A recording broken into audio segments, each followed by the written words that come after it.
許さない。そら考えてるんだ。ジーニーちゃんです。君たちと一緒にいる。キャプテンジャック・スパロー。無限の彼方へ。 Kingdom Hearts is like...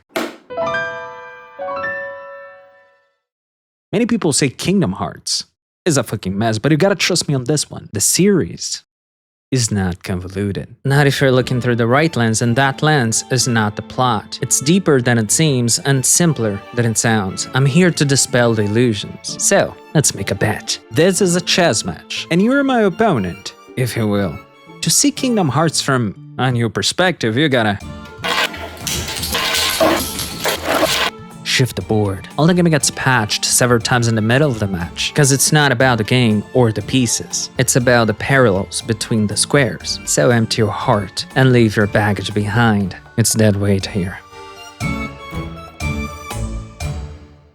Since the PS1 era, Tetsuya Nomura was inspired by Super Mario 64. Now, to rival Mario in brand recognition, he believed only Disney would work. Hashimoto talked to Sakaguchi about using a certain mouse in a Squaresoft game. Hearing the conversation, Nomura was like, "We can see Mario in Kingdom Hearts' design philosophy. There's no minimap. On purpose. When Mid-Sid, it just tells you to look around. You look around and come back to be told, well, tough luck, kid." You're proceeding deep jungle by going back and forth with Tarzan just to hit cutscene flags because there's nowhere else to go. If you're talking about lies, some do tell the truth while others are pure illusion. Giant bosses were a staple of God of War. The PS2 made that easier. But Kingdom Hearts' bosses, they lie. Jafar is just there, throwing boulders. You're actually finding Ago, Oogie Boogie's geometry. The boss is the platforming. The worlds are made up of these claustrophobic, square-shaped rooms. Some of them hide a truth better than others. It has this compact, miniature garden-level design. The first game's all about verticality. Kingdom Hearts 2 is made of planes, wide battle arenas. You jump to fight, not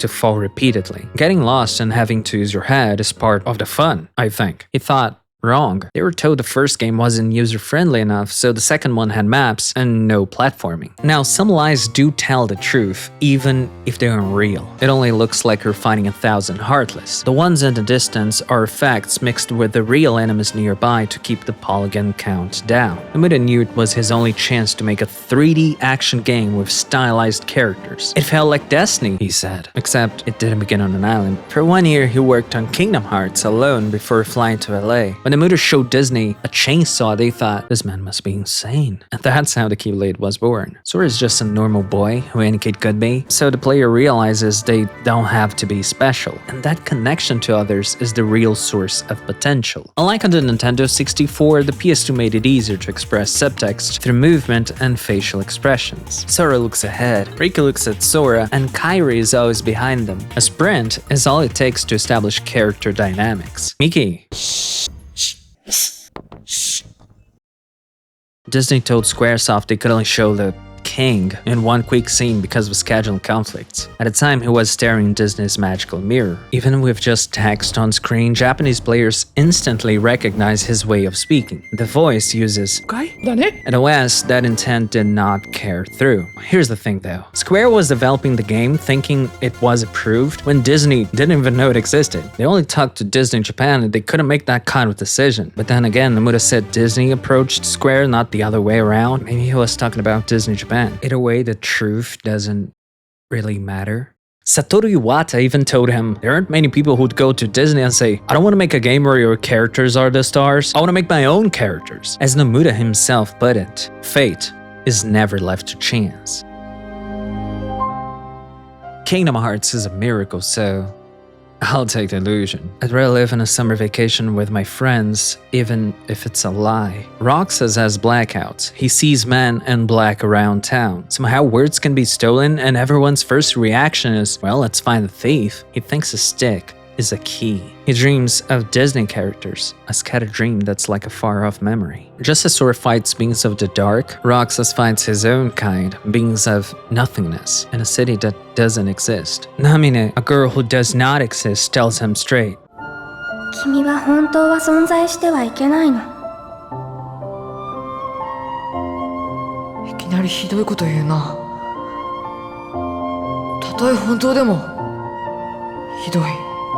live a week in the life of a boy with no heart. If you take off the X in his name, it changes to someone else's. But he just wants to hit the beach with his friends. Are they even his real friends? Or is it Axel who Roxas doesn't even remember? And both don't seem to remember someone else either. On the last day, Roxas becomes a literal nobody. He never existed in this town in the first place. If each piece is a character, you could say Roxas is a pawn who sits in a liminal square. But if these pawns go all the way to the edge of the board, they become queens. The first game feels like a fever dream. At midnight specifically, not a twilight or a dawn, but dreams and reality overlap. We have three worlds: the world of light, the world of darkness, and the world between them. We also have the world of memories, the world of data, the world of dreams, and the sleeping worlds. Also time traveling, and then there's unreality, fiction, or maybe our world is a fictional one. この世界が本当に本物なのか The ontology is simple, these are just different boards. The white pieces are the forces of light. Now, darkness is what opposes light. It's what makes people alone and stray from connection. The connection between hearts, bonds, is the essence of the entire series. It's not the power of friendship, My friends are my power. it's the power of metaphysical friendship. つながる心が俺の力だ Opening a door, a symbol of connection to one heart or to all of them. When Donald and Goofy abandoned Sora, it made Roxas cry. Unlike a hero carrying the world on his back, Sora's strength is Donald and Goofy. He's so connected to his friends, he fuses with them. With the D-Links, you can call your friends even if they are dimensions apart. BBS means both birth by sleep and the old Japanese online forums that linked people together. Sora loses heart when he loses his weapon, not his heart, but his spirit. It's the same word. Beast's resolve showed Sora that he can fight even with a stick, even though he can't. So you have to rely on someone else. His real weapon is his heart and how it connects with anyone. Sora hallucinates Kairi because she's inside him. When Sora sees Kairi standing behind Tarzan, Tarzan says, in Tarzanian that means heart. Tarzan speaks in katakana even for words you'd normally write in kanji or hiragana. When Sora thanks him with ありがとう Tarzan switches to hiragana too because he's learning the language. Katakana also shows his foreignness. If death is gamified, we better speak in katakana. You don't talk to a person, you read battle descriptions. Goofy's order and border gag works in English because it's also a linguistic mishap. Tarzan only uses kanji for words relating to connection, to meet, same, as in same heart. But when Tarzan speaks with the apes, he uses kanji all the time because they understand each other. Sora and Tarzan connect through linguistics you can't hear. Just read. To wield a Keyblade, you need a strong heart. It doesn't matter if that heart is good or bad. Maleficent breaks Sora's Keyblade. Without it, you feel powerless, so you have to rely on friendship as game design. Now it's Donald and Goofy's turn to say, you begin the final battle against Not Ansem alone. As you advance, your allies join you. Even in the deepest darkness, you fight through pure belief. By contrast, negative emotions are the gateway to darkness, pain, suffering, fear. They lead to an attachment to power born from non-acceptance. Axel could fly because he believed in what Roxas told him. Wishes can also lead to darkness when born from non-acceptance. From bending the world to your will even under the guise of the greater good. Riku didn't believe. As a kid, he renegated Sandy Claus. He sought freedom but was tied to the darkness. He threw everything away for a small room in Maleficent's castle. He was jealous of Sora, but his feet were still on land. You could say Riku is a rook. He charges straight ahead only to be stopped by a delivery boy. Sora temporarily gets the Keyblade, which was originally meant for Riku because a man named Terra made him touch his blade when he was a kid. Sora wasn't meant to be the chosen one. There's more than one wielder in Kingdom Hearts 1 alone. They even call him the Keyblade Hero, not Keyblade Master. Dis and Beast were able to use the corridors of darkness to traverse between worlds because of their overwhelming negative emotions. For Beast, it wasn't hatred but the fear of losing Belle. And fear, even when it comes from love, can still lead a heart astray. Kairi was Riku's trigger to seek freedom. She came from the outside world. Likewise, Kairi was chosen by another master, Aqua, even if by coincidence. That's why she can also wield the Keyblade, even if there was no right. But Sora didn't inherit anything. He was just a normal kid who happened to be there, surrounded by two special people. As Nomura put it, there are no coincidences in fate. You could say Kairi is a queen, but she's so surrounded by pieces that she can't move at all. Arrow and Rapunzel felt stuck in their small worlds. Quasimodo thought he shouldn't take a step outside. One who knows nothing can understand nothing. In Japanese, 何も知らない者が何を見てもそう何も理解できまい more like Plato's cave or Mary's room, and this exchange takes place inside a cave. The brighter the light, the larger the shadow it casts on the wall. In Wonderland, we have to turn on the lights to see the shadows. Maleficent believes what lies beyond Kingdom Hearts is infinite knowledge, but Gnosis can only be achieved through belief. The Cherish Cat says whether it's a lie or the truth, what matters is what the heart believes. I'm gonna get out and learn what's out there. Only for Sora to eventually let go of trying to understand anything at all, even himself.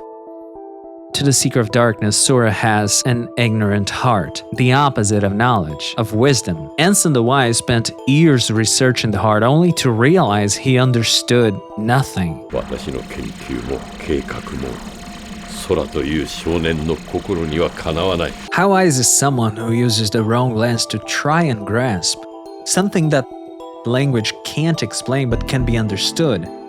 Nonetheless, Roxas' Twilight Town introduced a datascape. You thought he was losing it, but it was just a video game. Sora's a program. The outside world is now literal. Even Mickey thought he was playing a game, but he was inside a game playing a game inside a game being seen from the outside by Chip and Dale. Ansem the Wise said Data couldn't have hearts, and once again that was proved wrong. Anything can grow a heart, even a digitalized copy of someone can become its own self. Any heart can be reconnected. Even belief can open a gate to darkness if led by blind faith, but not when it's a belief in other people. Aqua almost killed an entire family because they smelled of darkness. Terra's desire to protect his friends was his fall. Their master, Ericus, refused to accept that pain and negative emotions could also create bonds. He said Ventus shouldn't exist. And according to Cinderella's fairy godmother, that black and white worldview is wrong. Light and darkness, a matter of perspective. Just like the land and the sky switch when you're hanging upside down. The Wayward Trio's theme is called Chains to Bonds. Chained by darkness,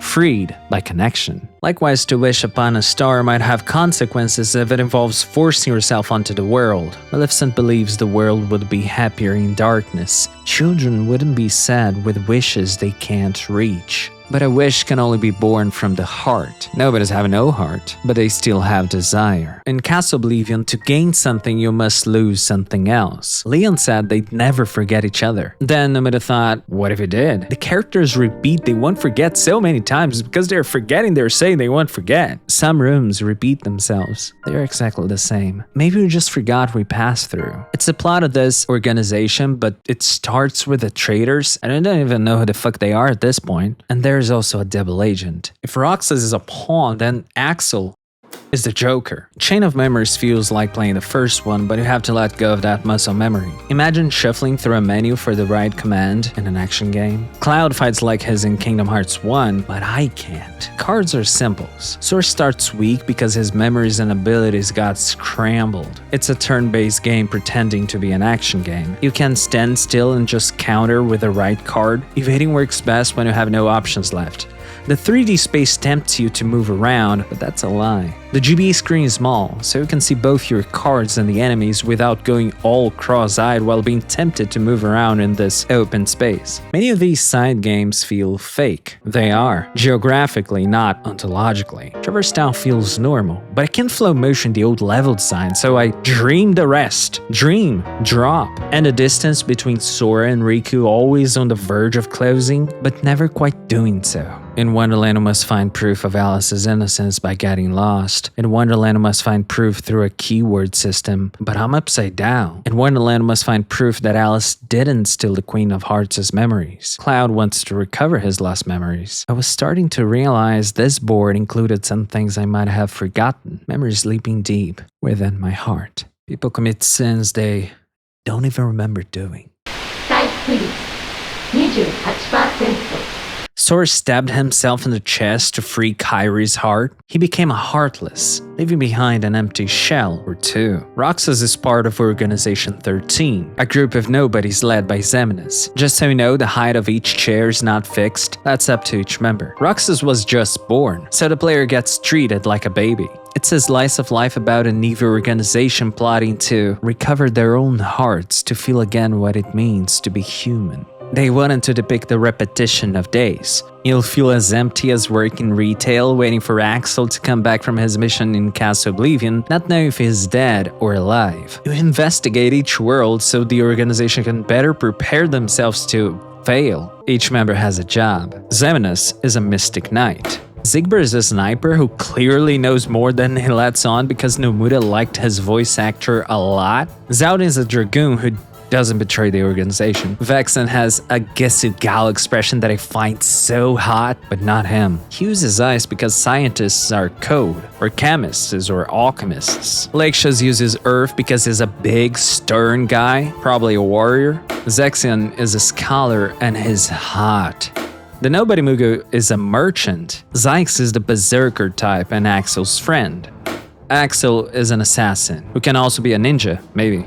Demix is a cowardly dancer or the master of masters, depending on who you ask. Luxord is a gambler or a driver, depending on who you ask. Marlux is a traitor. He whispers that I only get 90 hits before I die. Larxene is supposed to be a ninja. She's the only girl in the organization. Roxas is a samurai. He uses the ancient art of Nitoryu. He can dual wield because he has the hearts of Sora and Ventus. So let's put a poem right here representing Sora's second heart.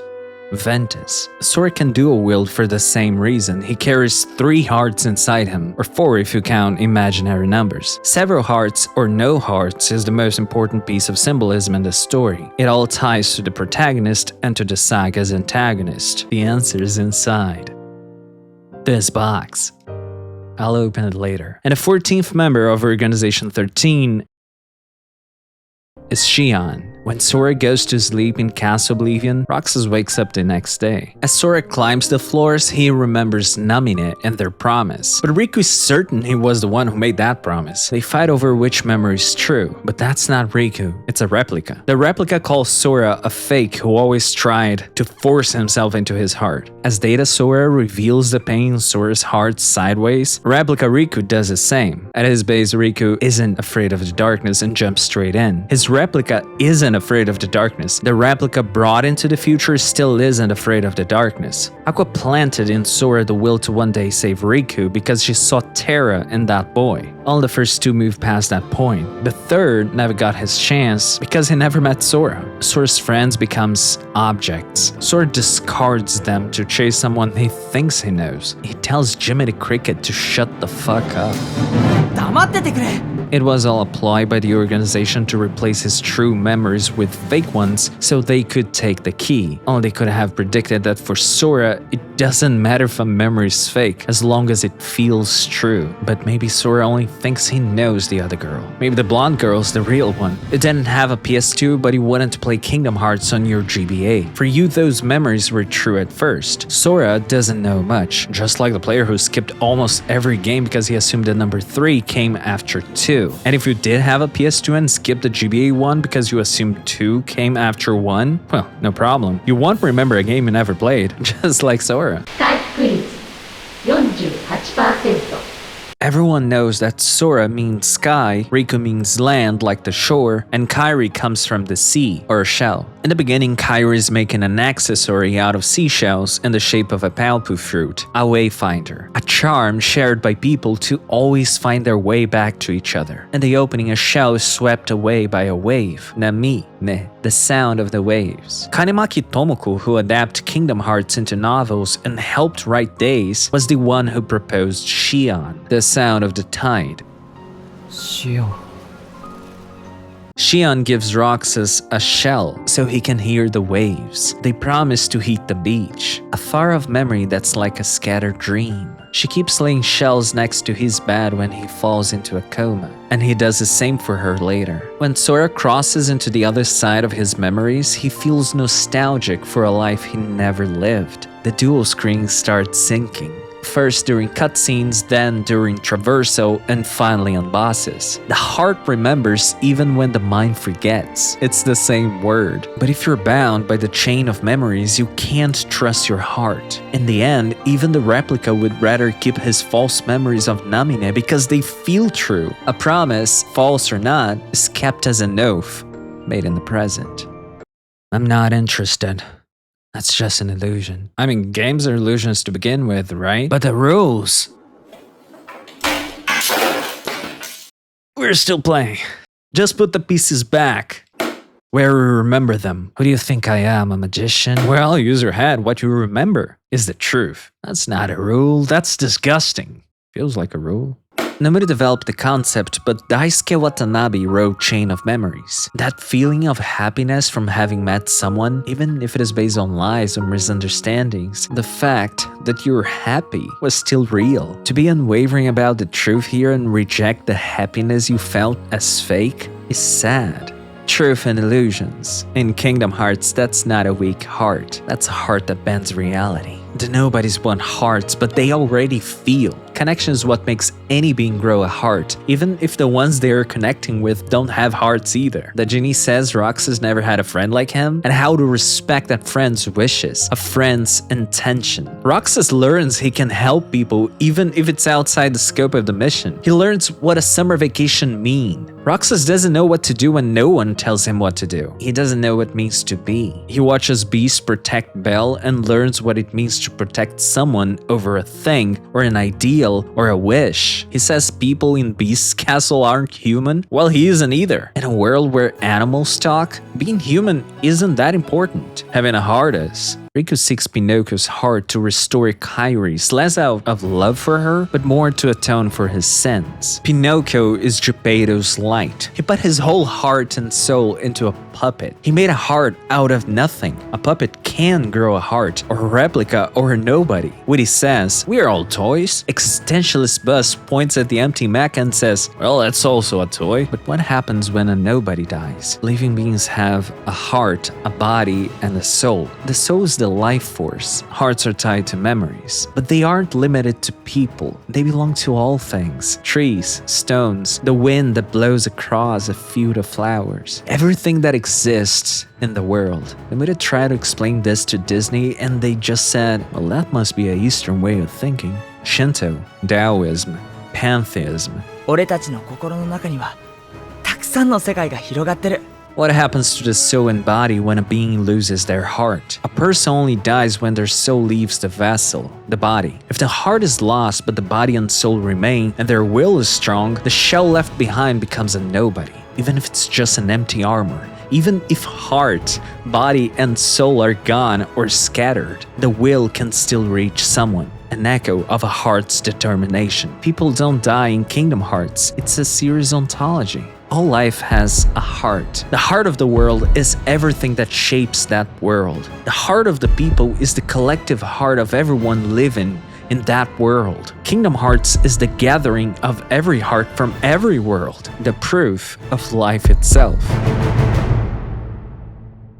That's what I call Maboroshi-like. I refuse to explain it.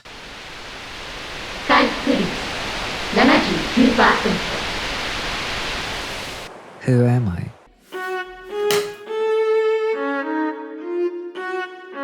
Yami no junin sa. Maboroshi kamoshirenai. Who are you? Ore wa omae da. But I am me. I am me. He says. What's your favorite Disney villain? Maleficent. Well, what do you know? Same as mine. Favorite Disney movie? My 4th birthday was themed after The Lion King. I dressed as a little lion. Well, now that's interesting. The Lion King is my favorite Disney movie. I wanted the Pride Lens in the first game, but technical constraints held us back, you know. A 4-legged Sora wasn't possible at the time, you see. I planned to give Sora a tail, and that idea was dropped when Final Fantasy IX came along with Zidane. Final Fantasy.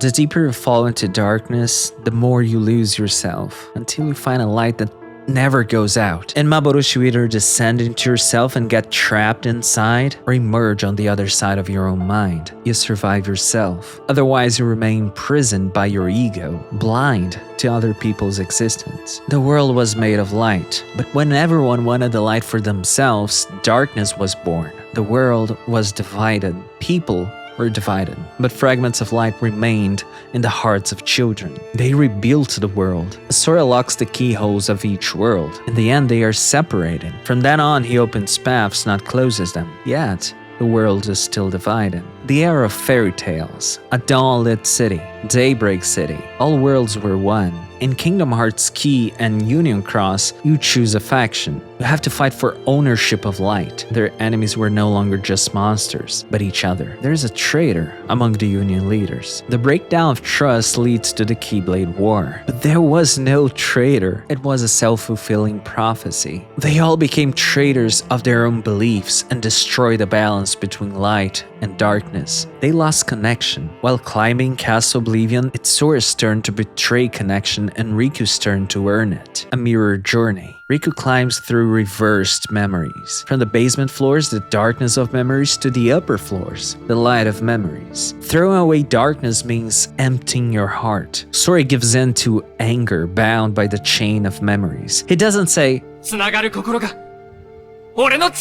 he says, I'll beat you up, I'll save Riku and Namine. While Donald and Goofy stare in disbelief, Data Roxas urges Data Sora to do whatever he wants. It's all fake anyway. Hurting fake people doesn't matter. But if you change your actions simply because it's fake, are you letting your heart be your guiding key? The final boss is Data Sora's Heartless, except it isn't. We go to Data Chain of Memories, inside, deeper, until we go to sleep and are born again. A katabase is to return with the light. Castle Oblivion is the unconscious. Here, you lose your memories, but you still feel the hurt they left behind. Data Sora retreads Riku's journey. Riku was alone for so long that when Mickey finally shows up, he longs for human touch. He's so desperate for connection, he goes, all for one and one for all. Literally. He knows he's found not outside, but within. Roxas wants to know. He wants to understand the why. Xemnas gives Roxas a name, a mark, a container to identify himself with, a division. When given the choice between his real memories and Namine's, Sora chooses reality. To gain something, you must lose something else. Instead of letting Namine return him the way he was before, Riku chose to move on with the darkness inside him. They make a promise, one Sora won't be able to keep because he will forget. But he will keep it, just not as himself. Sora didn't tell Kairi he flew in the sky like he said he would, but Roxas tells it to Xion after experiencing the same thing. Sora doesn't thank Namine, but Data Sora thanks Data Namine. Sora said his heart wouldn't forget the promise. The exact same Sora made of Data didn't. Roxas makes a promise with Namine like Sora. He keeps it even if it's in a different form. These promises are fulfilled sideways as echoes. Waiting for Sora to thank Namine is pointless. He already did. Zykes wonder what happened to Axel in Castle Oblivion. Sora happened. His light is infectious, and Axel passes that light to Roxas and Xion. They just sit at the usual spot and say nothing. The space in between, much like the Twilight. Nothing needs to be said. Just sit there and let silence carry the meaning. Shion is a mirror reflecting whoever sees her. She only reveals herself for those who accepted her existence, and she looks like the Kairi of Sora's memories. To Axel, always being in each other's mind is far more important than being able to meet every day. Even when separated, things that are connected will be reconnected. He will come back to her. She will come back to them. Even if he doesn't remember she existed, even after saying he won't forget the number that never was, the imaginary number I. The flower Astetatarikus in Japanese, Shion, means I won't forget you. Forget me not. Roxas earns the Oath Keeper after he forgets. It has a Wayfinder keychain. His memories may be gone, but not his oath. He doesn't know who or what Sora is, but he's gonna find it, because she told him to look up to the sky. Roxas wields the Oath Keeper in the Oblivion, Light, and Dark. During development, the former was nicknamed Kairi's Keyblade, the latter, Riku's Keyblade. Someone stuck in a place in between. The checkers on his bracelet means both light and darkness. The strength of an invisible heart and what's most important to you, that's what makes Kingdom Hearts what it is. To see without seeing.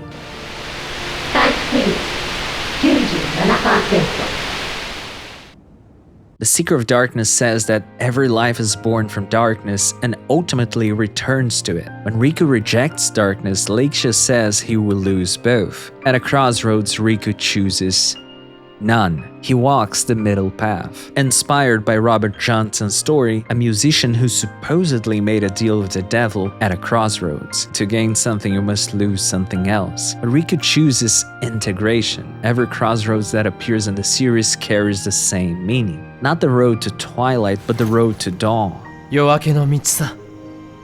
The road to truth. The road to Althea. Sora goes to sleep to recover his memories. Somebody important lives inside his heart.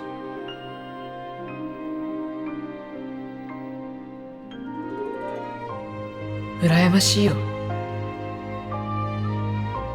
俺の夏休み終わっちゃった。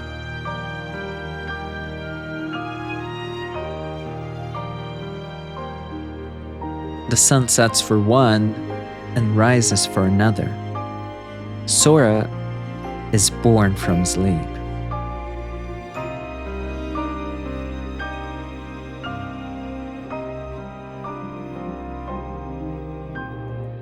The summer vacation in Japan has a very specific feel to it compared to America. When people enter society, they long for their simpler school days. If two words as simple as summer vacation loses a bit of meaning in translation, what about the rest? I'm me, he says. Becomes 俺は俺。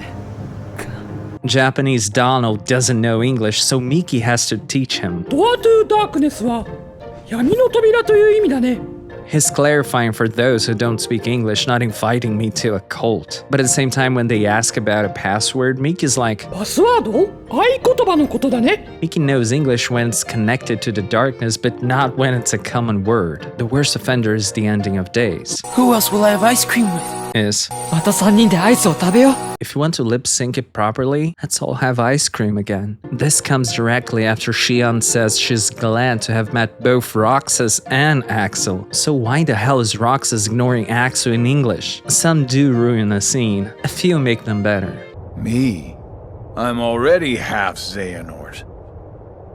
That's nuts! You could say I am the biggest nobody of them all. The only Goofy scene is Goofy's own death, because it's not the dialogue, it's the situation. Donald! No! It's easy to reduce something to make fun of it. This video could be funnier if I did that, which was the original intent. In Chain of Memories, the Ansem inside Riku, the Seeker of Darkness, wishes for Riku's fall so he can take his body again. The one outside Riku was actually guiding him, disguised as Ansem, this guy, who called himself Ansem to pretend to be Ansem, even if his real name is Ansem. This guy isn't. And since Riku later uses not Ansem's body, when asked his name by the real Ansem, he tells him it's Ansem. Any plot can be a word salad if you want. Rico said his name was Ensign because he was hiding in darkness. He's blind because he doesn't want to see. The light is just too strong. Now he answers the same question to the same person. リクだ。 He's grown, but Sora lacks full understanding. Kingdom Hearts uses a symbolic lens. Gnosticism and Buddhism add texture to the board, but it's more about the relationship between pieces and the battle between light and darkness, between connection and solipsism than whatever Mr. Boxplot Nomura thinks of next. Though that's partly the issue on why some people read the series in such bad faith. It's symbolic plus full of mysteries that beg for concrete answers. The other problem is, of course, Disney. For some, it might be hard to take it seriously if you see it as a cartoon or anime nonsense. I mean, what's the difference between these? Do you ever feel like you remember a life you haven't lived? Like you're in someone else's story. It's hard to tell a story when you're trapped inside a world created by someone else. I feel like an intruder. How do you feel about trying to tell your story while being interrupted by other people's worlds? I can't answer for him, but starting from DDD, there was a lack of Disney bosses. The world was a different place in the 2000s. You're nobody! By 2019, nobody could mess much with the Disney movies. Disney Worlds was for gameplay progression, and Kingdom Hearts Worlds would be for story progression. From DDD forwards, the organization members keep appearing in the worlds to say cryptic shit and then promptly leave. The villains are just observers while Sora visits Mike Wazowski. Kingdom Hearts 3 is too self-aware. When Mickey says Aqua is like Sora, Rika's like, because everyone is Sora anyway, or may your heart be your guiding key under Yensid's breath. Not only hearts are connected, but cell phones too. Instagram, QR codes, selfies. Sora explained the multiple worlds concept and Buzz goes, "You can't be serious. Oh, that's right, you're from a video game." It's not confident in itself, it's apologetic. I'd rather have all the other games who insist upon themselves than one that's afraid the audience might find dumb. Sometimes I feel nobody's are philosophical zombies. Nameless. They have no feelings. Sora treats them like trash. He's relentless. Roxas didn't brood by himself on the day he became Axel's friend. They start imitating those who have hearts, so we can't know if they have feelings or are just emulating those emotions. Axel remembers his life before he was a nobody. Roxas doesn't. Leah met Ventus, someone who looked like Roxas, and touched his Keyblade, meeting again and again in different forms and different lives. But when he becomes human again, he keeps the name Axel, because the memories he made when he was a nobody were more precious to him than the ones he had when he was somebody. Sora doesn't even know the names of the ones he's killing. By killing Heartless to save people, Sora is unknowingly helping the organization make an artificial Kingdom Hearts. This asshole warned him. The Keybearer would bring chaos or peace. Kingdom Hearts is near without balls. But it's such a commendable effort. Sometimes you can't go all the way. Sometimes you're chained by contracts, by companies, by the medium, by the audience, or by yourself. The Ultima weapon costs 13 orichalcum. When you level up your Moogle, bright crystals reduce that number from 13 to 7 crystals. 7 warriors of light. I feel like I left my heart behind somewhere. After Cloud fights Sephiroth, they go back to their original world, their original fantasy.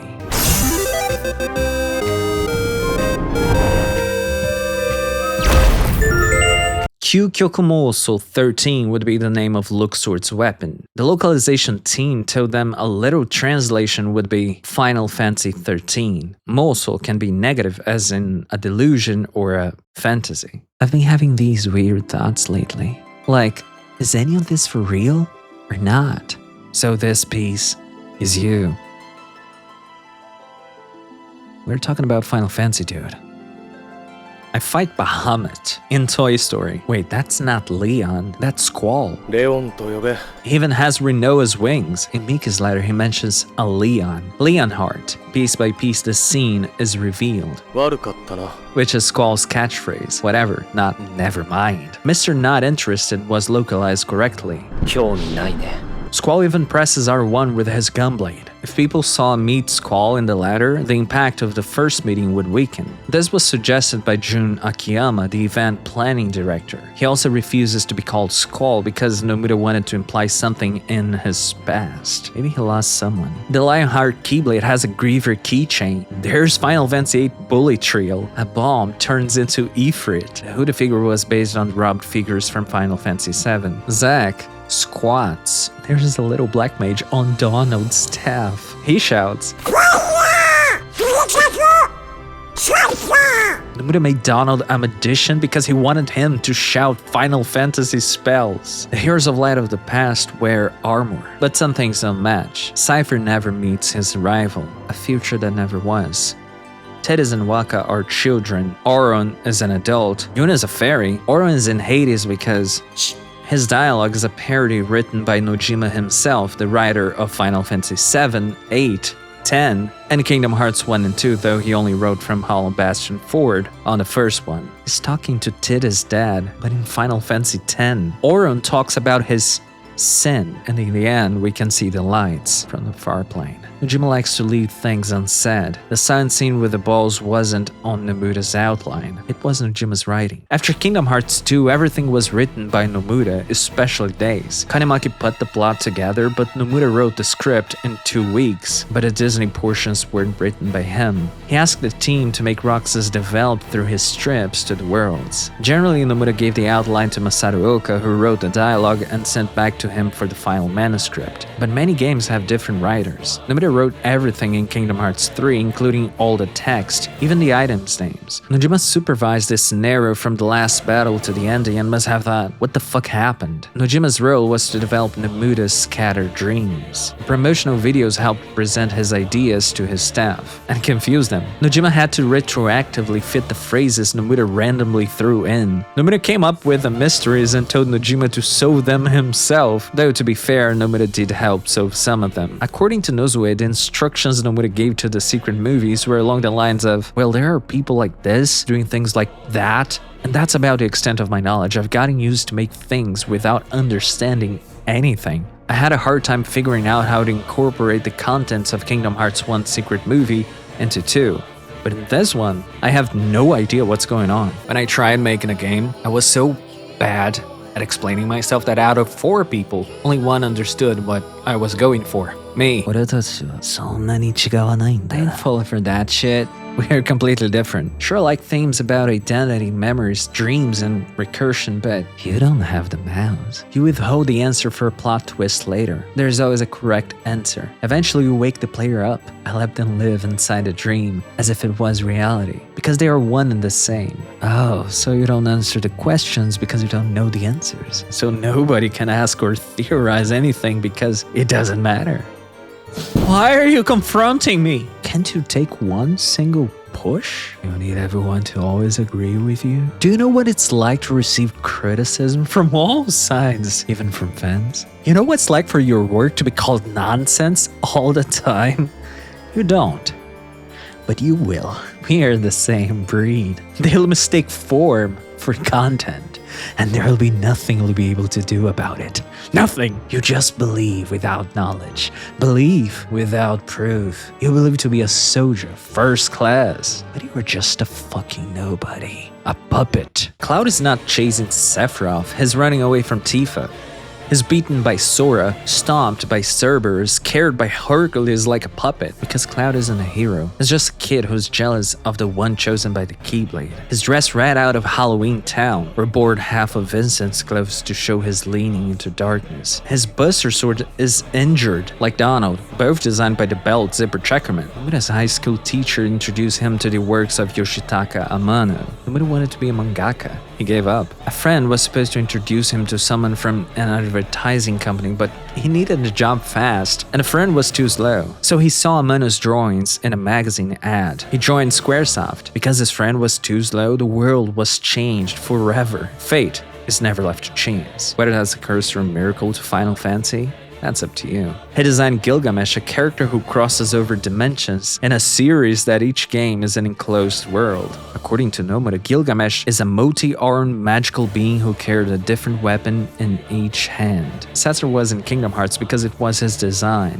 Nomura doesn't like using other people's design because he can't understand them properly. Just put a zipper on Vivi's hat and suddenly he goes, yes! Disney asks for Nomura's take on Donald and Goofy. Because people noticed Nomura's zippers and belts, he added more to fight back against design oppression. He designed school characters because a friend in high school said game characters looked lame. That had a lasting impression on him. His friend altered the course of video game history. For Sora's design, Nomura wanted Mickey plus every other character up to that point: Cloud, Tidus, and Xion. He also named Red.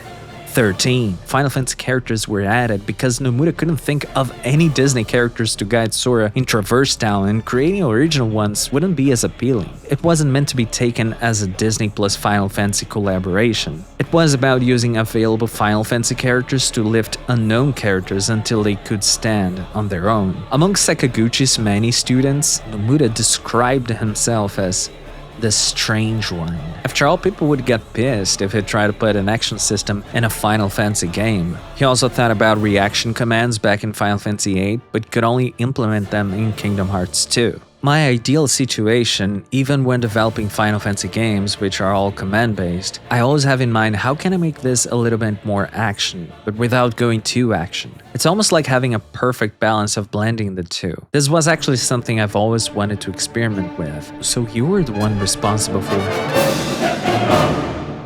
Like Nobody's, the doctor's experiment only wished for a heart. Cell is a doll, Tron's a program. Sora slowly understands that anything can grow a heart. Axel, by joining Sora, defeated Nobody's by betting his whole existence in one single attack and paid the price. But how can someone who doesn't exist bet their existence? Sora fights his own half, or maybe Roxas fights his other half. The stained glasses represent a person's heart, a station. Roxas fights inside Sora's heart because he hasn't found his own yet, and only now Sora discovers Roxas left the organization to meet him. Sora is oblivious to the suffering of those who he believes can't suffer, bonding through shared pain, forgetting and pretending the pain wasn't there, or falling into darkness by trying to relive it. But there's a middle path, remembering and accepting the pain, the first step to healing. Acceptance. Data Roxas is the final boss. He wants to show Data Sora that his memories, his feelings, are not real, just like Sora did with the Nobodies unknowingly. If Data isn't real, then what is a nobody of something that's not real to begin with? It was an idea that came from the thought I'd had when I was writing Riku's volume of the Chain of Memories novels, that the replicas weren't actually counted. Beings whose existence has been created that are supposed to exist even less than beings that aren't supposed to exist. But light is not something you see with your eyes. Riku wears a blindfold to find his light. When Sora closes his eyes to see beyond Riku's current form, he sees the light. Roxas and Namine meet again in different forms. Maybe they already have hearts. By using the Keyblade to become one, Sora transforms into his anti-form, because he had turned into a Heartless before, until he achieves his final form, finally integrating Roxas into his heart. Now you can heal yourself again. Connected Hearts is now also Riku's power. In the final battle against Xemnas, you are both Sora and Riku. In the World of Darkness, the waves sound the same. As written in Nyen Sid's book, surrender yourself to the sound of the waves. After a brief respite, everything truly begins. Because all worlds share the same sky. One sky, one destiny. They meet again on the beach. And I cry my heart out when I see Roxas and Namine keeping their promises, even sideways. Roxas has finally hit the beach, letting go of her hand, an oath to keep, and in the last shot, a promise fulfilled. But then something that would change the course of the series forever happened. Don't you fucking send this letter, Mickey!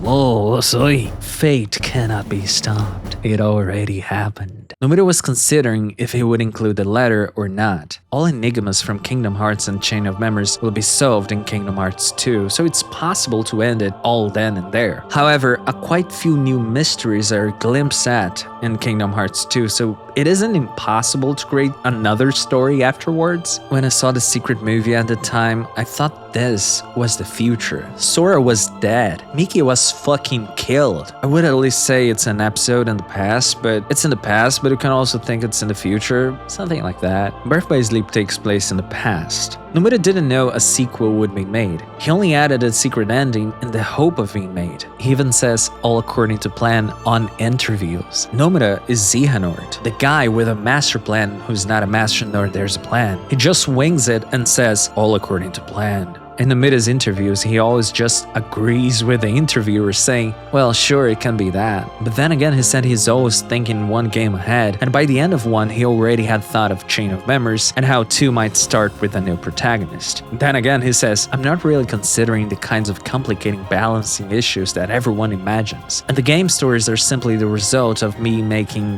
what I wanted to make freely. He retcons his own interviews. And I haven't even mentioned his 20-year-long master plan.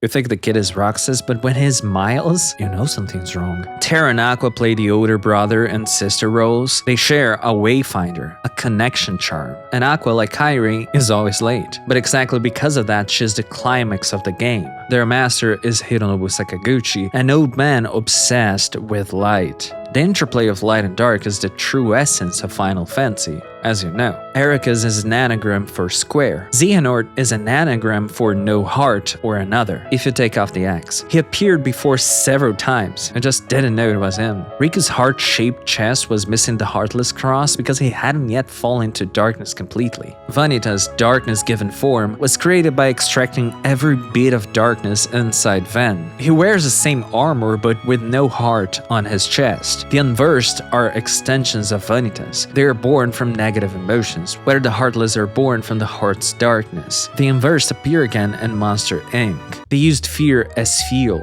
but now the factory runs on smiling faces. For as edgy as Kingdom Hearts seems, the edginess is ridiculed as much as it's applauded.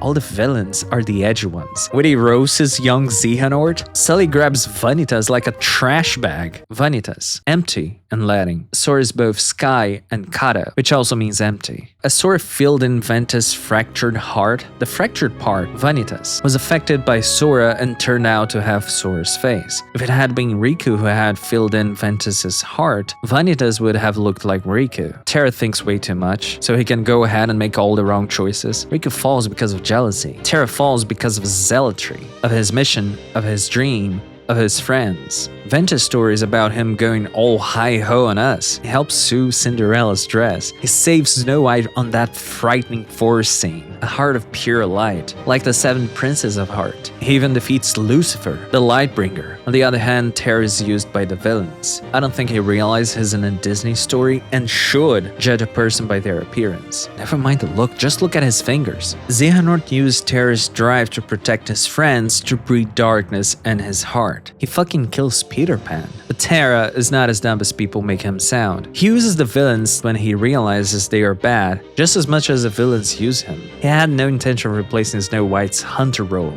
A heart pure enough, not of light but of itself, like Riku, according to Aqua. Instead of Cloud, we have Zack. He says, they correct him, saying he wants to date Aqua even though he has a girlfriend waiting for him, and we'll meet him again in a different form. Give it a rest, buddy. I get it. You like Final Fantasy. No, we need to prepare the terrain for the reunion. 50 plus games, 4,000 hours of footage, including the MMOs. Kingdom Hearts pales in comparison at measly 475 hours. Except Zack is controlled by darkness, Cloud wasn't. He was already bound to it. When Zack is freed, his thing plays. Terra looks like the hero he admires, and both eventually fell to darkness. You know, that's a wall. Sephiroth may not have been corporeal, but a personification of Cloud's darkness, same way as Tifa is Cloud's light. She too might not have been a physical entity. He lost his memories. Ven lost his memories because he's an ancient Keyblade wielder from the age of fairy tales that traveled through time. Now, what are you gonna do about the game? Rules. I thought you didn't care. Who needs a board? We'll play it on the floor. Check. A united world lit by Daw. One sky, one destiny. The Book of Prophecies was written by the Master of Masters. No one knows who he is. But here's my prophecy. He wrote the Book of Prophecies so the prophecy could be broken. Because only by showing the road, people can walk outside of it. He bet on people's lack of connection to teach them about connection. He planted false doubts so darkness could grow in their hearts. The five masters just trusted each other to the point it led to the Keyblade War, as predicted, the 7 sins. That leaves the Master of Master as Pride, the black box Luxu carries, Key, Super. The man lost an eye, but carries the Keyblade with the all-seeing one. There were 5 unions. The chosen Keyblade wielders, regardless of their union, were gathered by Ava under the Master's orders. They were the Daedalian, seeds scattered around to bring forth the light. In Japanese flower language, it can mean until the day we meet again, or sincere love. The hearts of the children, the light that was carried to the future, scattered until one day they gather. True darkness has no form. It can't be defeated.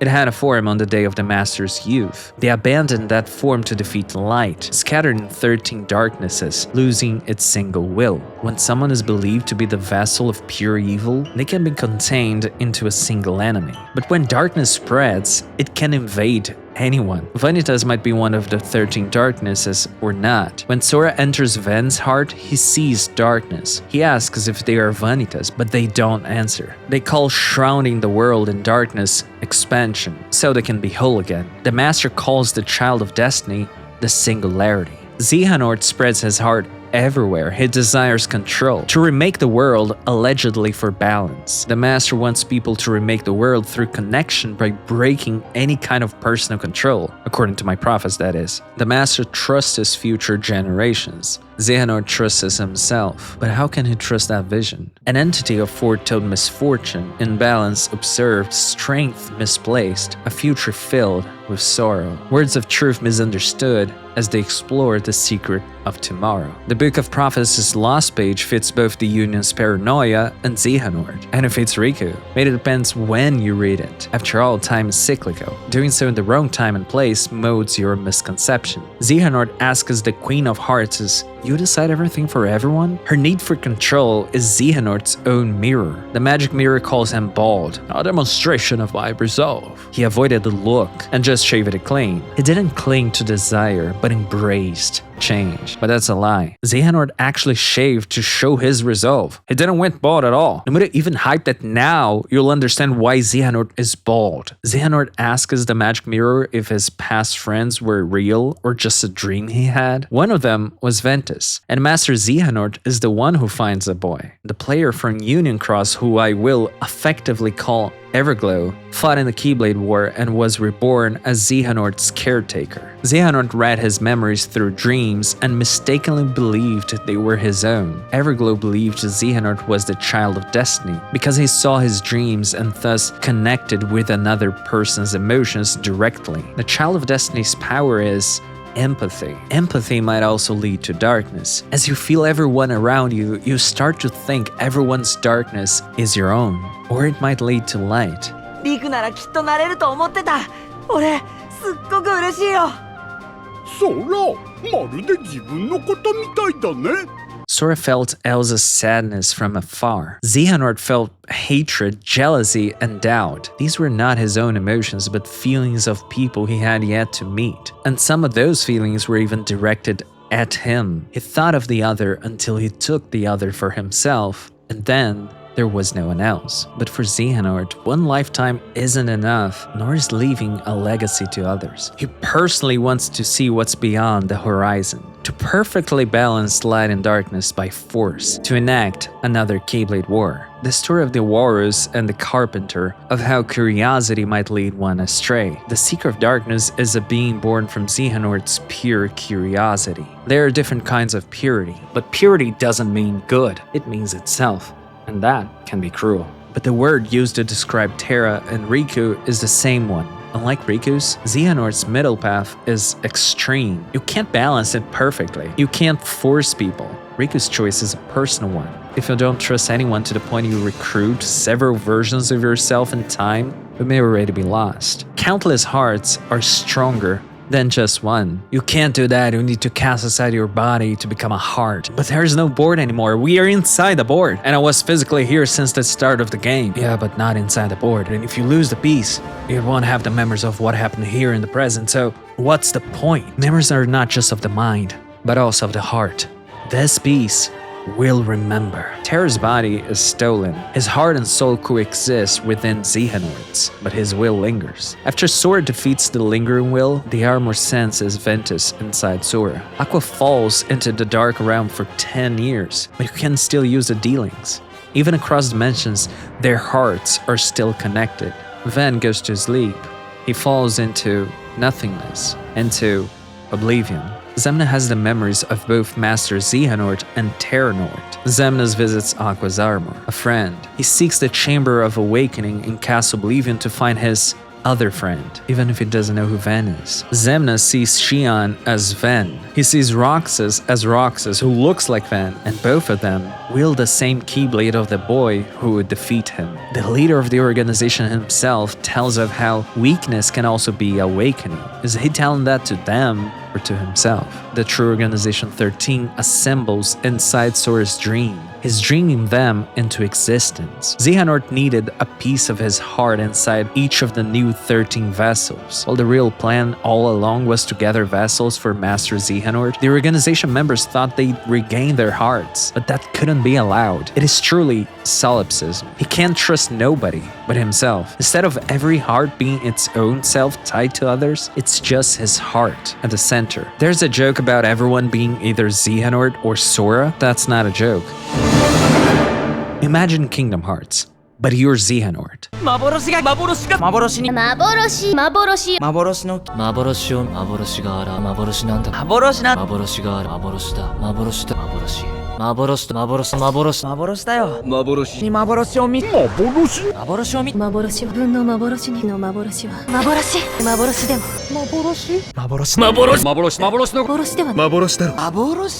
Maburush was Kingdom Hearts all along. How can you play Kingdom Hearts 3 without knowing the relationship between Lorian and his sister, Strelitzia? Who's this random dude who appears out of nowhere? That's Ephemer. He's the founder of Scala ad Caelum, which happens to be the final stage for Kingdom Hearts 3, built on the ruins of Daybreak Town, and Xehanort is his descendant. Why does Ventus care so much about this cat? X and Zyx? No, Leah and Isa are looking for Subject X, a girl with amnesia who was experimented by Xehanort to recover his own memories when he lost them after possessing Terra's body. But they weren't. Leah and Isa just looked at the castle and Isa asked, "Are you ready?" Then it writes in placeholders. He leaves it open so he can fill it with anything later. Surprise!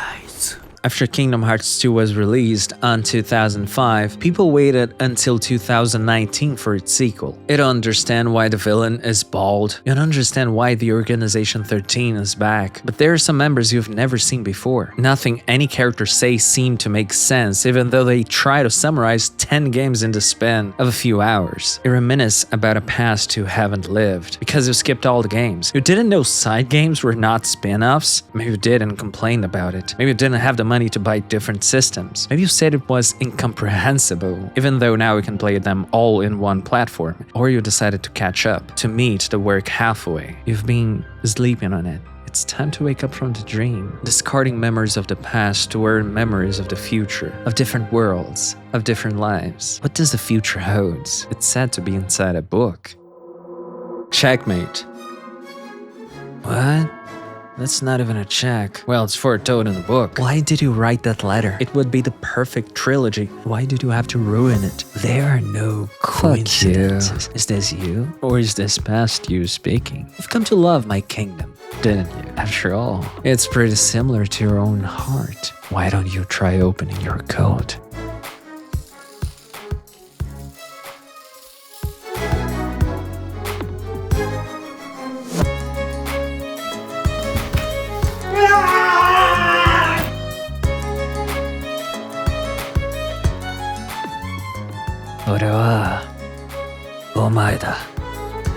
I'm not your fucking nobody! Nobody!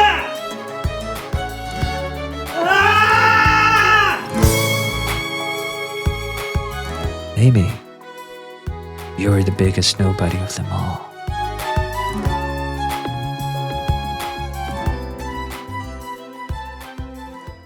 I have been serious about Kingdom Hearts as a story, but I haven't been serious about it as a game. In another life, when I covered Final Fantasy, only stories mattered. But if I want to make a game, that's not the only important part. It's an integrated thing. I lost the joy of discovery. I played Kingdom Hearts on standard. I went up to level 99. I got the ultimate weapon. I beat each data boss battle, and one I cheesed Sephiroth and the Unknown by throwing my Keyblade, which made me invincible. Then came the Lingering Will. I tried to span forms. I mashed buttons. Then I realized I didn't understand the systems. I realized I wasn't playing Kingdom Hearts correctly. Because to really understand how Kingdom Hearts works, I had to restart, to replay the whole game, to not use the ultimate weapon, and to beat it at a reasonable level, on critical. And I would win against the hardest bosses in Kingdom Hearts 2 and 3. I would learn Kingdom Hearts. That's my oath to keep, unlike the past ones that weren't. Because when a heart makes its decision, nothing can stop it, because it's aligned. And you know that if you go against it, it would consume you. You know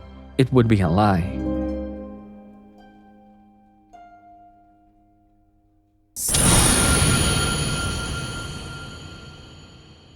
And then I try the critical bosses. Get back!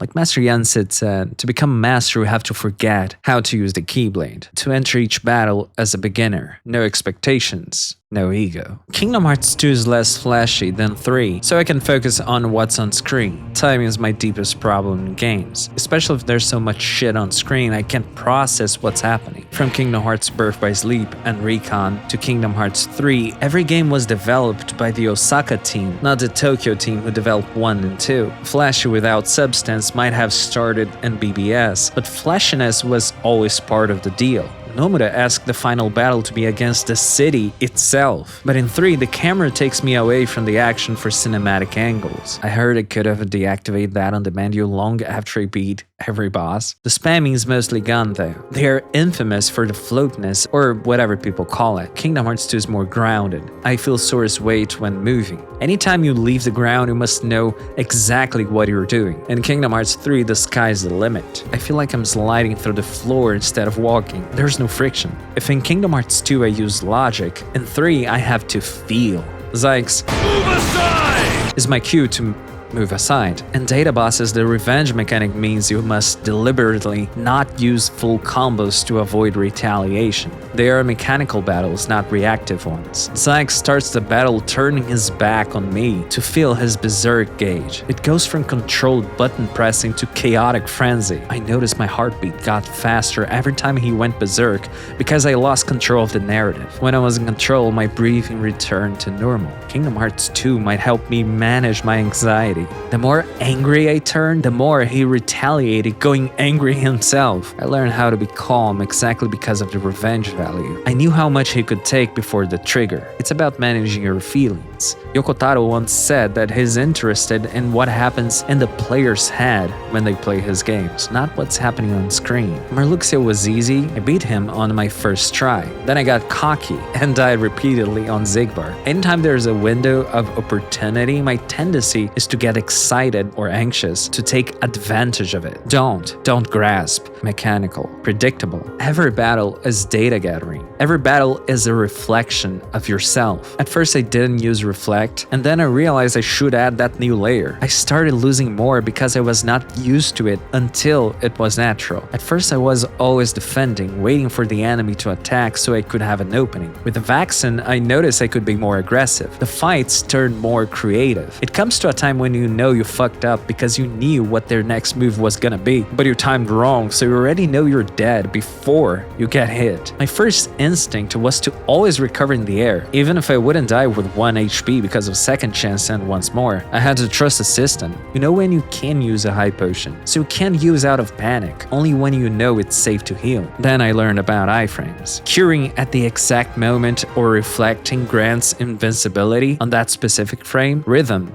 not reaction. A battle goes two ways, low stakes and high stakes. When the fight starts without a solid grounding because of mistakes, you feel nothing after death. When you're almost winning, you're almost there, and then you lose. The impact is higher. With the former, I could go right back into the fight. With the latter, I had to close my eyes, breathe, reset, and then try again. I finally understood not to give up when I was about to lose. It became natural. Roxas turns vengeful easily. He's hurt after all. If I lift him up, I get crammed. I tried for hours until I gave up. The next day, right after waking up, half asleep, I just moved. It felt like I entered a state of mushing. Empty mind, empty heart. If any thought entered my mind, it slowed me down. It made me pause. If I thought near the end that I'm gonna win this time, I lost immediately. No thoughts, just motion. I only got those insights because I played on critical, something I'd never do because I dislike challenges. But it wasn't about the challenge. It was about managing my inner state. I think when I was in a tough boss battle before, I got angry all the time because it looked like a barrier. Something I had to cross over immediately to keep progressing. An obstacle outside of myself. Now for some Dragon Ball lore. Nigate no Hito is a selfish person, but Nigate no Gokui is a self-moving body. Goku is selfish but without ego. He just moves without thinking, without the I. Wagamama no Gokui, Vegeta's ultra ego, the ego-moving body. Constantly striving, constantly thinking about victory.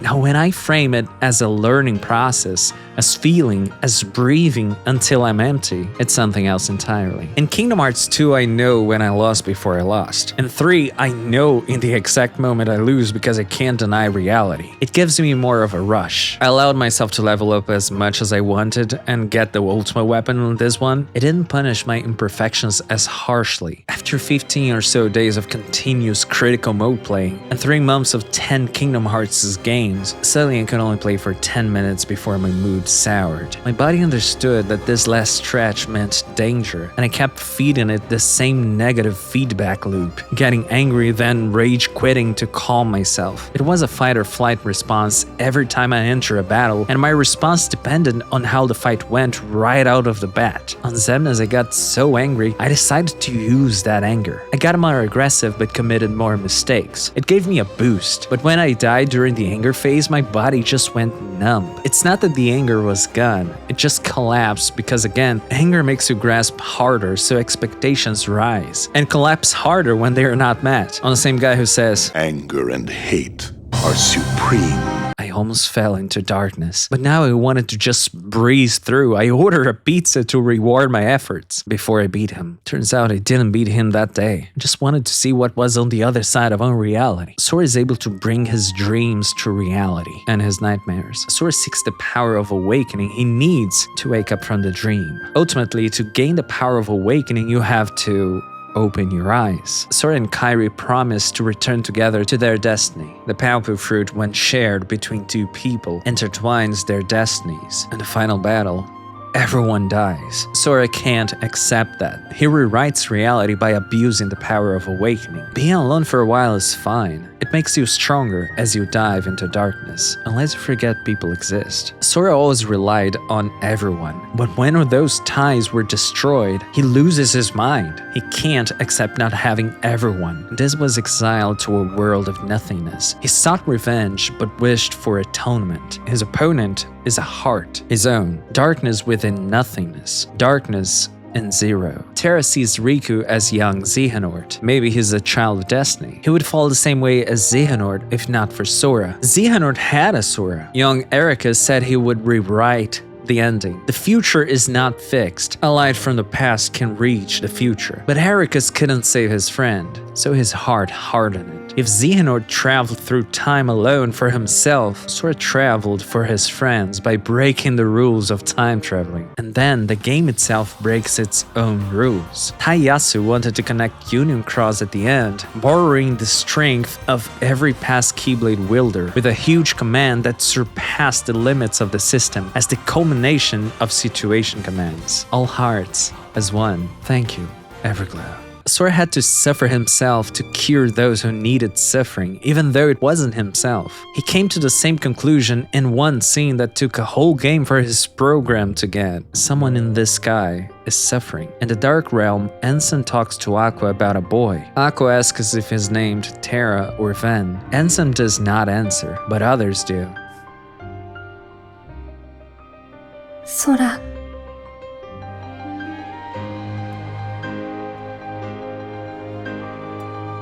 Sora. Sora.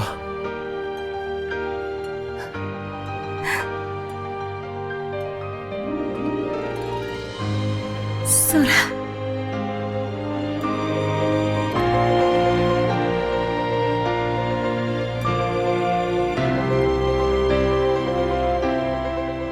At birth, every one of us emerges from darkness into a world of light. Dying is going back to sleep in darkness, but that's only a beginning until we wake up again, born from sleep, like day and night, waking and sleeping, birth and death. Like I said before, there's no concept of death in Kingdom Hearts. Those who were calling for Sora at the end of the secret ending have already disappeared from the world at that point. They're sleeping within Sora's heart. Sora is everyone.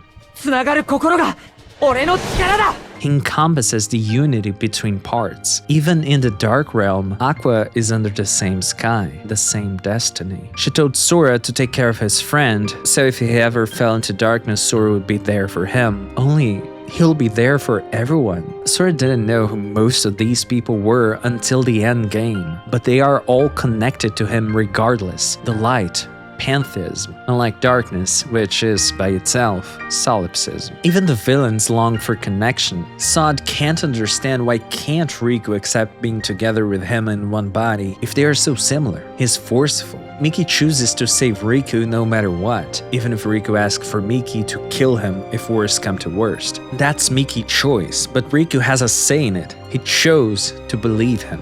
This has hidden some data inside Sora to heal the pain of those sleeping inside him. Sora is the key to save everyone. Because of what data Namine told Miki in the datascape, so Miki could write the letter and connect everything. Connect everyone. The letter wasn't a mistake. Ishin, one's mind, one's whole heart. Ishin Dotai, being one in body and soul, of one flesh, two hearts beating as one. Incidentally, Ishin is oneself, one's body. Kingdom Hearts plot is only a means to show the same themes over and over. If you strip away the fat, it all comes back to a single piece. But Sora isn't this piece. This is Sora. If the edges of the board mean isolation and the center means connection, then it's empty.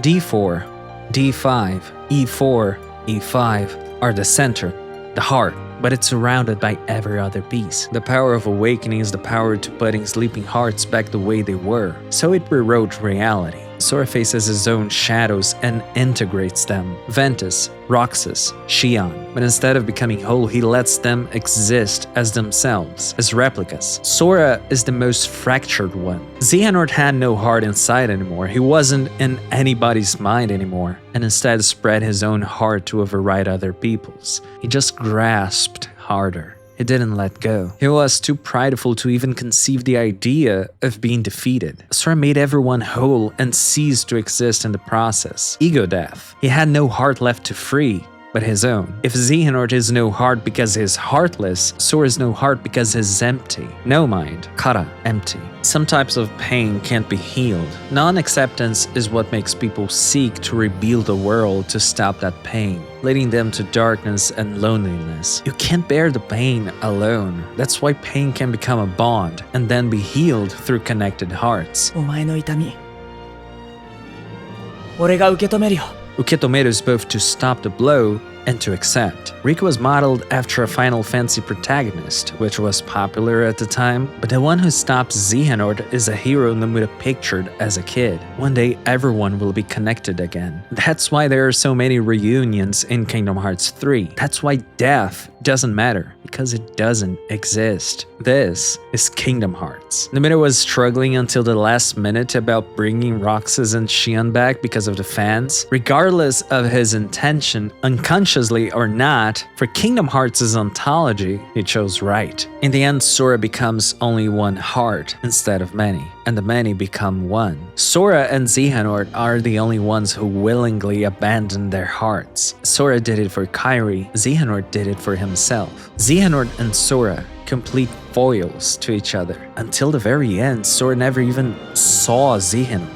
He was asleep at the end of DDD. Sora had no stakes in this battle. The boy who saw everyone didn't even manage to see the guy who desperately wanted to be the only one. Kingdom Hearts 1 ends with a door to darkness. Kingdom Hearts 2 ends with a door to light. Kingdom Hearts 3 ends with a true Kingdom Hearts. When Xehanort's report says, "The moment I touch the heart of the world, I shall become the one who knows everything." only he didn't know what he sought was all around and inside him at the same time. Sora touched everyone because he already instinctively knew his world's ontology. Ericus wanted to be a beacon to guide back anyone who lost themselves to darkness. Xehanort is not redeemed. This is not redemption. He just gave up. By looking at Ericus surrounded by his students, he realized he was alone. His ideals, his worldview shattered by a random boy. Symbolically and thematically, it's beautiful. No one is beyond connection. Everyone can be reconnected with. But narratively, it's abrupt and may seem undeserved. But that's not the lens we're using here, is it? The opening already foreshadows Xehanort's fate. He looks at the light after Sora unleashes it and smiles. In the end, young Xehanort goes back to his time. He doesn't remember what happened, but his heart does. And what does he see when he looks at the board? He'll walk a different path. Even if his mind won't remember, his heart, well, he met Sora. Each board has its own rules, so you can't bring your own with you. You have to use that world's logic. They all went to Destiny Islands by themselves at points, but now everyone gathers under one sky, one destiny. Everyone is healed. With each title screen, Sora stands on the beach and slowly turns his back, and he holds a promise in his hand.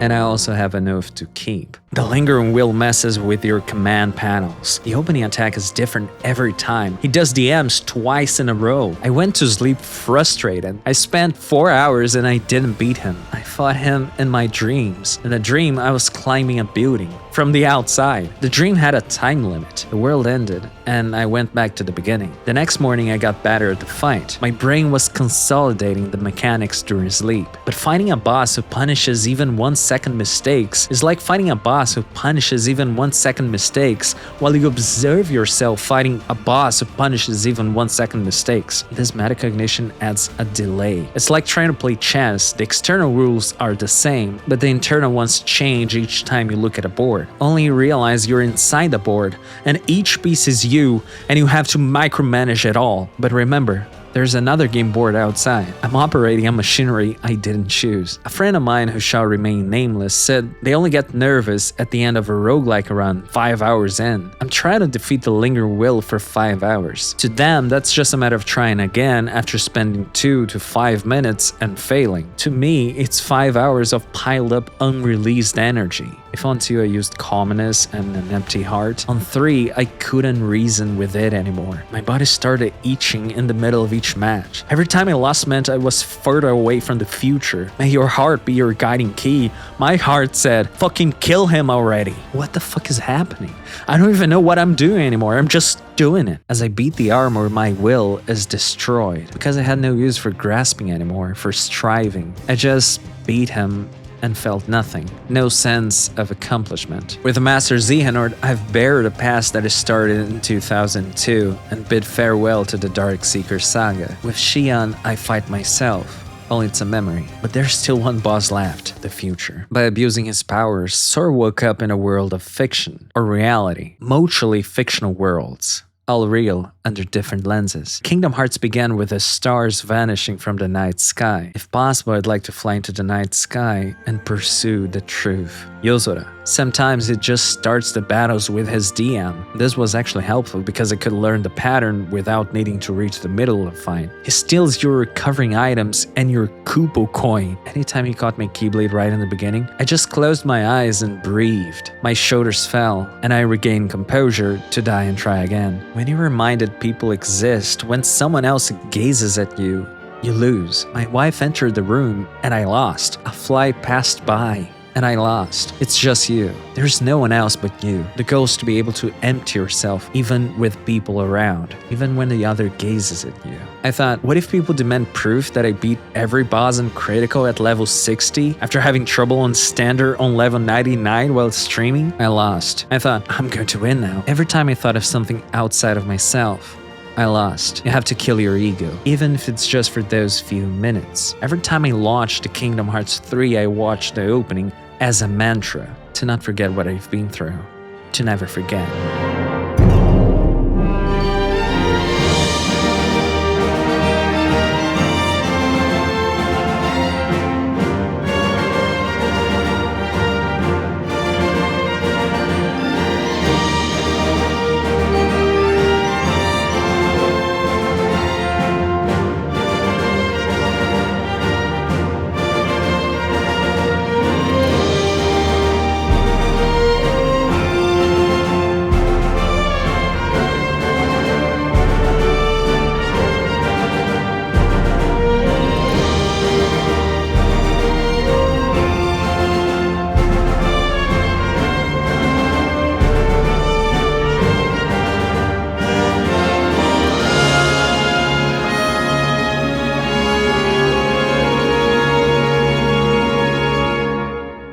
By the end, I just felt calm. When I was about to win, my heartbeat was steady. I just knew I would beat him on that try. My hands weren't sweating. It was as if I was ready to move on even before the battle was over. The scene that plays is slightly different, but it doesn't matter. No reward is needed. In the end, the one who helped me was, of course,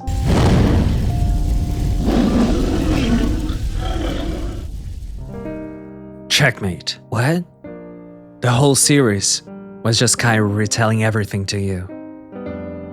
Melody of Memory, Master of Masters. The acronym was intentional. We went from a cave to the starry sky, to the infinite and beyond. Data Sora went through pain and accepted. Sora couldn't. Everything was handed to him, until it wasn't. If you remember the first game's secret movie, it says, "This is the real world." If I had to choose a favorite character, I would say Sora and Noctis. You know, the name Sora means sky in Japanese, and Noctis, his family name is Kylum, which means sky as well. So basically, Noctis means night sky. So they're kind of like complete opposites to each other. There's a reason why I named these characters as opposites. Noctis is kind of like my latest boy, or latest son. What is Rex? When he sees Sora, he screams, the Verum Rex. The back of the box of Verum Rex, a game inside Toy Story, says, "Reclaim your heart, remind." Nomura wants Kingdom Hearts to be Versus 13 so bad that he just remakes the game inside the game. There are parts of the unreleased project that have been cooking along inside me, so there is a chance that I may have some overlap of ideas, but Verum Rex is a completely different thing. Strelitzia is a Stella. Stella, star in Latin and Italian. Strelitzia's Keyblade name is called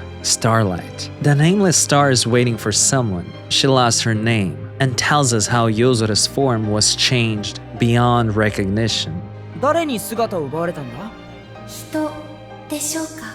The Kingdom of Lucy's looks like Shinjuku. This man wanted to make Final Fantasy XV a musical after having watched Les Miserables. He got his musical later. Nomura wanted to include Walt Disney himself into the game. They only let him spell his name backwards. Nomura drew Squall with long hair at first, but Kitase didn't like it. Then he drew him with long hair in Kingdom Hearts. This man will get what he wants one way or another. He won't let go of Versus 13. It will be in Kingdom Hearts, even if it's in a different form. His heart was taken from him, but he'll have none of it. Akiko Ishibashi, one of the writers of 15, was asked by Nomura to join Kingdom Hearts' 4 writing team. The World Ends With You crew appears in a game about dreams. The World Ends With You takes place in Shibuya. They say they'll wait for Sora. Kingdom Hearts 4 takes place in Shibuya, and both Shibuya are not the real ones. They are written in katakana. From Sora's point of view, Quadratune is a world on the other side of his own world and reality, a fictional world. However, from the point of view of the inhabitants of Quadratune, their world is the real one, and the place Sora and his friends hail from is the other side. This time I think the theme will be something akin to the contrast between people from different positions. There's the final world connected to the station of awakening, a portal for each heart. The edges of sleep and death touch. Hearts that are in the state of sleeping are in the station of awakening and end up in the final world if they continue to walk forward. Maybe instead of eternal sleep, they just opened their eyes. As the Master of Masters put it, I want to believe it too. We live in a world beyond what we can imagine. A world of fiction. The trailer was shown on Shibuya Hikari. The people watching the trailer in Shibuya saw Shibuya inside on reality and then walked back to reality. And the reason Sora could be so carefree was because Riku is always looking out for him. But now he's away from his friends. He must stand on his own. Without his friends, Sora doesn't trust himself. Riku had to go through it alone to rejoin his friends as a stronger person. Sora didn't go through that journey. As long as you still exist, I can't wake up from this bad dream. Cloud and Sephiroth went back to their original world. Just now, a Final Fantasy mobile game was released. It takes place in Tokyo. Or both of them joined Smash Brothers. Or maybe, I guess it's up to fate. The unreal within the real. I had the concept in mind. It was a long-term plan that I knew we would eventually reach. A 20-year-long payoff for that foreshadowing. I seriously doubt that, Nomura-san. But that fits your retroactive mythology perfectly. It was all according to plan. Retroactively. Maybe it was always there, buried inside your heart. Those lines is what got the world of Kingdom Hearts approved. It all goes back to the start. So let me make a prophecy on the spot so Nomura changes later because I got it right. In the end, Sora will wake up in Kingdom Hearts 1 again. The cycle never ends. Amor fati. You'll relive the same life over and over again, the same way. Because there's no other way you would do it. Xehanort, however, went back to the past without his memories. But as you know, the heart remembers. So he won't become Master Xehanort because there's something to correct. Sora lived exactly the way he wanted. Maybe Sora will live Yozura's life and vice versa, until at the end, Sora returns to his own fiction, his own reality. And this, of course, will be the final shot. You wanna take a glimpse? I just feel like checking if it's prophecy or delusion. The book tells of a myth that came from someone's mind, but be careful, it might be just a mirror. Was it always there? Well, this isn't my world. We're inhabiting a world that's inhabiting a world whose creator was not its creator. And our worlds are fictional to each other, so I guess it makes sense. There needs to be a real world and a false one. You can just say everything is real and be done with. It's useless. It's all useless. How can you make sense of nonsense? Well, without love, it cannot be seen.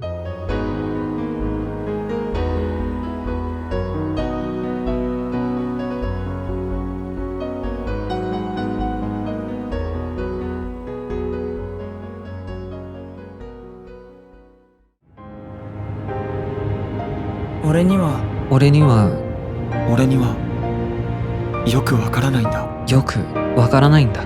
この世界が本当に本物なのか。